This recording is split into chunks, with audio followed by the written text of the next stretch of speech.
Je m'appelle Dougoutigui Soumbounou, je suis chef de parti politique. Le Parti africain social-démocratique pour l'intégration et la citoyenneté africaine. Donc vous êtes dans la coalition Benno Bokk Yakaar. Voilà, je suis membre de la coalition Benno Bokk Yakaar après avoir participé à presque 3 coalitions qui sont presque tous les unes dans les autres. Le président Macky Sall a montré encore une nouvelle fois, que j'ai connu il y a quelques années, un homme qui est assez conséquent et qui peut-être pas fait passer toujours l'intérêt du peuple sénégalais avant son intérêt en général. Je l'ai connu, il n'était pas président de la République, il était premier, je crois, ou bien il était dans d'autres fonctions. Mais je crois qu'il a toujours fait preuve d'élévation et de grandeur. C'est pourquoi j'ai toujours voulu peut-être soutenir pour le pays. Et je crois que c'est la force est de prendre toutes les forces vives de la nation afin de pouvoir améliorer les conditions de vie des populations. Et je crois qu'aucune main experte ne peut mettre en dehors de cela. Que ce soit le PS, que ce soit l'AFP, que ce soit même le PDS, je crois. Aujourd'hui, je crois que nous avons besoin de toutes les forces vives de la nation. Je crois que l'intérêt pour moi est que chacun doit y mettre la main, jusqu'à preuve du contraire. Jusqu'à ce qu'on sache que le président là, il n'a pas la volonté de faire ce pays-là. En ce moment, peut-être les gens prendront leurs responsabilités. Vous savez, la vitalité de la force de notre démocratie, c'est quoi? On parle aujourd'hui de 250 partis, ok. Mais moi, je dirais même parti, mettez-eux. Que ces partis, seulement, ça pose aucun problème. Mais aujourd'hui, si vous interdisez aux gens de s'exprimer, mais ce qui se passe à côté se passera chez nous. Les gens ont la liberté, c'est écrit dans la Constitution. Ce n'est pas une prérogative du président Macky Sall. Il a trouvé là. Et on a parlé de grands petits partis, tout ça, c'est de faux débat parfois. Parce que Macky Sall n'était pas le plus grand parti du Sénégal quand il est devenu président. Il était même inconnu de certains, dans certains pans des partis politiques, mais il est parvenu quand même à prendre le pouvoir. Ça veut dire qu'un petit parti n'existe pas. C'est des partis peut-être jeunes, certainement. Et je dirais, comme j'ai dit tantôt pendant le dialogue, je me dis qui va être le prochain président après Macky Sall. À vous poser la question, et peut-être c'est parmi les politiques, on ne sait pas qui. Mais il faut donner la chance à chaque Sénégalais ou à chaque Sénégalais de devenir président demain dans ce pays-là. Il ne doit pas être interdit. Je crois que chaque citoyen né dans ce pays-là a le droit d'être président de la République du Sénégal. Peut-être. Alors je crois que dans la constitution du Sénégal, ça doit être écrit comme ça. Et je ne vois pas pourquoi on pourrait parler de limitation. Parce que limitation, je ne vois pas que cela créerait. Parce qu'aujourd'hui, le nombre de partis n'altère à rien la marche du pays. Il ne coûte pas beaucoup de choses aux contribuables. Parce que les partis sont gérés, c'est des associations privées. Vous, pour les prochaines élections, votre parti n'a pas de candidat. Élection présidentielle. De 2019. 2019. Bon, nous sommes dans une coalition, la coalition pour l'émergence, je crois. Et je crois que nous avions prévu de soutenir le candidat Macky Sall, mais on n'est pas encore à ce stade. Donc quand vous êtes dans la coalition Benno Bokk Yakaar, donc ce qui veut dire que vous serez... Non, nous soutenons le président Macky Sall, mais on n'est pas encore... bon, nous soutenons même sa candidature, mais je pense qu'on va y aller, que pourquoi pas qu'il soit réélu un deuxième mandat. On ne peut pas se permettre toujours de faire un mi-mandat. C'est sûr et certain que les opposants ils s'opposent pour s'opposer parfois. Mais je crois que quand on est un peu conséquent dans ce qu'on fait, avec ce que le président Macky Sall est en train d'abattre et essaie de faire, et je crois qu'il faut mieux le soutenir jusqu'à terme. Si on le soutient jusqu'au milieu de route et qu'on comprenne qu'il ne va pas dans la direction qui va pour aider le Sénégal et les Sénégalais, là on peut revoir ce qu'il y a à faire. Mais je pense, pour moi, pas personnel, qu'il est dans la bonne voie. Donc, ce qui veut dire que s'il est dans la bonne voie, vous n'aurez pas de candidat en 2019. Votre parti. Non, mais notre parti, si Macky Sall est le candidat de notre parti, je ne vois pas où est le problème. Ah oui? Non, c'est-à-dire, il ne faut pas vouloir être candidat pour être candidat seulement. Mais si celui qui est candidat aujourd'hui, celui qui est sortant, est en train de faire un travail titanesque. Bon, jusqu'à preuve du contraire, tout peut arriver en politique, comme on va dire vrai. Tout peut arriver. Alors je pense qu'aujourd'hui, je ne bénéficie de rien du tout dans Benno Bokk Yakaar. Je crois que le président Macky Sall a une ambition prioritaire d'être président de la République. Oui, mais on est 267 partis au Sénégal. 267 candidats. À dire vrai, c'est même pas lucide. Hein. À dire vrai, peut-être les diversités regroupées autour de cet essentiel, ça permettrait de petits regroupements, de petits regroupements qui vont faire de grands regroupements qui permettraient. Aujourd'hui, à dire vrai, comme on parle de politique, moi je dis qu'il y a trois tendances. L'opposition, la majorité de non-alignés. Donc, pour moi, pas personnel, il y a toujours deux blocs. C'est ceux qui sont avec le président, c'est ceux qui sont contre le président. Donc, au Sénégal, il n'y a pas trop de partis, il n'y a que deux. On est pour ou on est contre. Il n'y a pas d'autre choix. Ouais. Bon, en fait, du début de ce dialogue jusqu'à maintenant, je crois qu'on a l'impression que l'éducation est un peu oubliée dans ces dialogues-là. L'éducation. Au moment où nous sommes, l'État même menace des sanctions et des licenciements.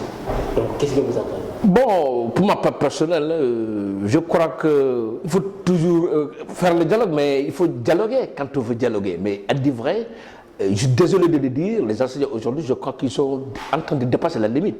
Parce qu'eux, ils n'ont pas vécu ce qu'ils sont en train de faire vivre aux enfants. Ils ne l'ont pas vécu. Dans leur histoire, la majorité, il faut leur poser la question, est-ce que dans leur cursus, à ces stades de leur vie, ils ont vécu les difficultés qu'ils sont en train de poser aux enfants? À dire vrai, on est citoyens aussi, on est sénégalais, je crois qu'on devrait regarder d'abord l'intérêt du pays, l'intérêt de nos enfants, ensuite regarder des intérêts, je ne sais pas, financiers ou autre chose. C'est vrai que c'est important et tout. On ne peut même pas payer un enseignant. Mais ce qu'on lui donne ne suffira jamais. Je crois que c'est des patriotes généralement qui œuvrent pour la patrie. Mais quand tu attends des émoluments parce que pour ne pas faire des corrections ou autre chose, retarder des choses, après une année, on a fait une année blanche par rapport à cela, ce n'est pas du tout bien. Quand on est patriote, on ne peut pas se permettre certaines choses. À un moment donné, je crois que c'est important de dire qu'en une année, même si c'est, on le permet de faire une grève au moins, ne serait-ce que peut-être 15 jours, même si c'est décortiqué dans toute l'année, mais au-delà de ça, qu'on prenne des sanctions, parce que ce n'est pas possible. Parce que le gouvernement aujourd'hui, qu'est-ce que les enseignants ne gagnent pas? Aujourd'hui, je pense que c'est que dans l'ensemble des 14 millions de Sénégalais, presque la moitié du budget du Sénégal va aux enseignants, je dirais. Presque. C'est OK. Mais quand même, il ne faut pas demander tout le budget du Sénégal pour eux-mêmes, tout seuls. Il y a d'autres pans de la société qui en ont besoin. Même s'il faut un travail colossal que je loue. Alors, j'ai le temps à la main de dire qu'ils n'ont qu'à revenir à de meilleurs sentiments. Et tourner la page jusqu'à l'année prochaine, ils vont reprendre et connaître les études. Dans tout ça, est-ce que l'État, un côté, n'est pas responsable? Mais quand on pousse l'État à des extrémités, l'État. Mais l'État, quand on le pousse à bout, aujourd'hui, si les enseignants veulent signer pour aller aux études, ils disent oui. Mais quand la réalité ne permet pas ce qu'ils veulent, mais quand même, ils ne peuvent pas le faire. Même s'ils ont beau faire des calculs de gymnastique financière, ça ne marche pas. Mais ils peuvent pas, on ne peut pas prendre l'argent du Sénégal de nos enseignants. Pas possible. Il y a d'autres plans de la société. En 2014, au moment où l'État signait les accords là, est-ce que l'État ne pouvait pas diagnostiquer d'abord? Mais l'État a beau diagnostiquer, mais au moins au dos, au mur. Et puis, à dire vrai, ce n'est pas très patriotique. J'ai dit que si on faisait ça, je crois que pour ma part personnelle, il faudrait limiter le temps de grève. Le temps de grève par an permis à des institutions, quelles que soient les institutions. Mais le temps quand même, les enfants ont besoin, ils ont le droit à une bonne éducation. Ils y ont droit. On ne peut pas se permettre de dire, écoutez, on ne m'a pas donné, donc je ne vais pas à l'école. Et en plus, je vais te payer. Il faut la grève et il va être en plus payer. Il faut assumer la responsabilité de ce que tu fais. Bon, je suis désolé de le dire, hein, mais bon, le beurre, l'argent du beurre et parfois la laitière, c'est problématique. Donc, ce qui veut dire que vous êtes pour les menaces et les sanctions des... Non, moi, j'ai jamais... Bon, je préfère la négociation. Mais quand même, si on prenait des mesures aujourd'hui, mais il y a des choses qui ne se répéteraient plus, hein, à dire vrai. À dire vrai, hein, j'en assume totalement la confiance. Parce que j'ai vu, je me rappelle, là, une année, il y a eu quelque chose de similaire. Quand les policiers ont fait la grève, il y a eu des sanctions, ça s'est abouti à quoi? Mais il n'y en a plus. Mais aujourd'hui, peut-être il faut peu de responsabilité simplement et l'assumer. Alors, ça va être difficile, mais bon, je suis vraiment désolé. Mais déjà, votre coalition qui est à la tête du pays, il a déjà pris la décision en disant que demain, lundi, il y a des actions, il y a des sanctions qui seront tombées, des licenciements. Mais c'est parce que... Votre rôle dans tout ça, vous qui êtes dans la coalition, qu'est-ce que vous avez fait? Mais notre position a toujours été une bonne éducation pour les enfants. On a tendu la main aux enseignants, mais ça fait des mois, ça dégénère. On risque de faire une année blanche, on risque de reprendre et d'aller encore, mais c'est pas possible. C'est pas possible. Peut-être il y aura je pense qu'ils auront l'intelligence de revenir en arrière et d'aller en classe et continuer les cours. Je pense qu'ils vont continuer les négociations, ça pose pas de problème. Et je crois que la manière même de faire la grève au Sénégal n'est pas du tout bien. Je crois qu'il y avait d'autres manières de faire la grève, mais pas comme celle-là. Prendre le pays en otage, les élèves en otage, mais eux, ils n'ont pas vécu ça. La manière que ça se fait là. On a été ici, on a vécu tous la même chose. Il y a eu des grèves, mais après on est tombé, et puis les gens vont en classe, et puis voilà. Mais bon, comme je dirais, il y a eu trop d'enseignants qui ont été mal formés pour la plupart, donc c'est après ça. Et pourtant, les enseignants disent qu'ils ont reçu des bonnes formations. Bon, on a fait récemment, je crois, des études en Casamance ou ailleurs. On a vu que le niveau est assez fait. Elle dit vrai, hein, de vous à moi, le niveau n'est pas très élevé. Vous avez discuté avec les enseignants sur ce point?